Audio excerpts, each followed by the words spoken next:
1 to 12.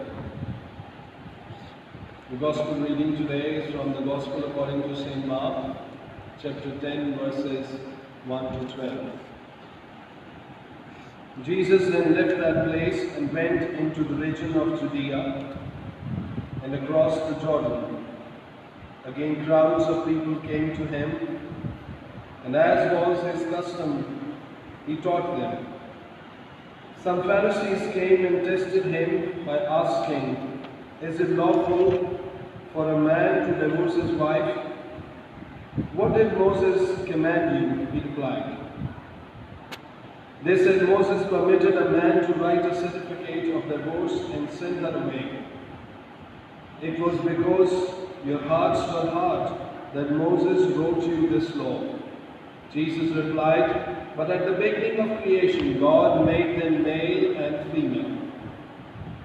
For this reason, a man will leave his father and mother and be united to his wife, and the two will become one flesh. So they are no longer two, but one. Therefore, what God has joined together, let man not separate." When they were in the house again, the disciples asked Jesus about this. He answered, "Anyone who divorces his wife and marries another woman commits adultery against her. And if she divorces her husband and marries another man, she commits adultery." This is the gospel of our Lord Jesus Christ. Praise be to Christ. Please be seated. Now the passage that we have just read, it speaks about marriage. It speaks about strengthening marriage rather than breaking it. And I also see a message for single Christians in it who are looking forward to be married. And we see a verse here in verse 6. It says, "But at the beginning of creation, God made them male and female." It speaks that God is the creator of marriage. And when I say God is the creator of marriage, it means God is the creator of the idea of marriage. That a man shall marry a woman, and a woman shall marry a woman. No, not a woman, but a man. And we see the other part is that God is also a creator of your life partner. If you see God for Adam, God not just created a woman for him, he created Eve, a specific individual God created for Adam. For Abraham, God created Sarah. So throughout the Bible, we see God created specific individuals to become life partners of specific individuals. So God is the creator of the idea of marriage, and God is also a creator of a life partners, or a life partner of an individual. And this speaks to a single Christian who is looking forward to be married in future. That my search for a life partner begins from where? Begins with God. I will come to Him.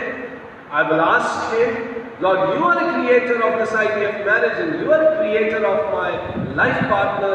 Help me to reach that person, or to know that person whom you have created for me." Now this, at the first hand, speak to singles and to our youth.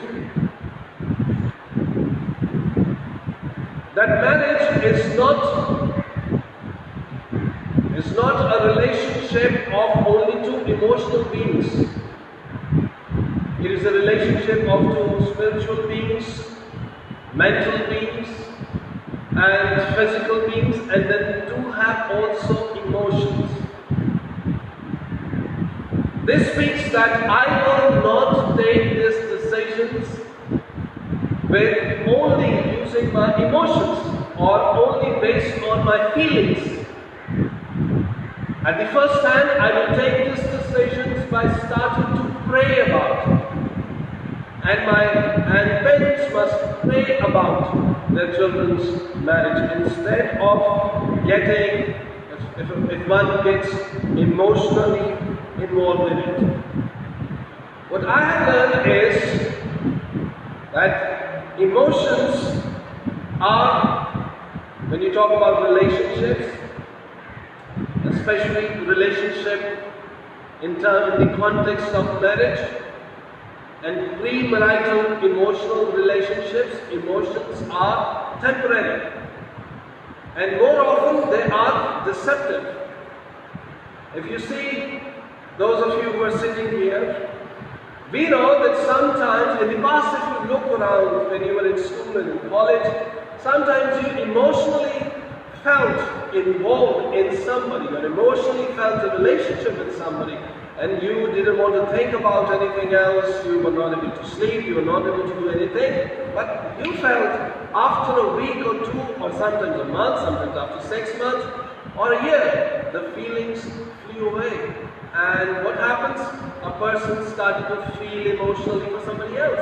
So, emotions in terms of relationship in the context of pre-marriage, they're temporary. And number two, they are deceptive. Have you observed that daily we feel things which we know that they are not right for us, and we reject them and we do what we think is right. And feeling-driven people are sometimes very confused. They go to market, they feel to buy this, and then they feel to buy other thing, then they feel to buy the third thing, and they confuse what we do because they decide from their feelings, not what they want to do and what is right. Feelings are deceptive. You know, we daily feel things to do which are not right and which are not according to the word of God. Rather, we need to take decisions. This is especially for single Christians. We will take decisions beginning with prayer and then with wisdom. When you are emotional, you cannot pray and you cannot use your mind appropriately. Now this fall in love state here, when you are emotionally extremely involved, in this state everybody will tell you also the negative side of that person and you will ignore it. They will tell you about the bad habits of that person that would damage your relationship in the future. You will ignore it. This is called emotional obsession. And this is how individuals deceive themselves. Fall in love state.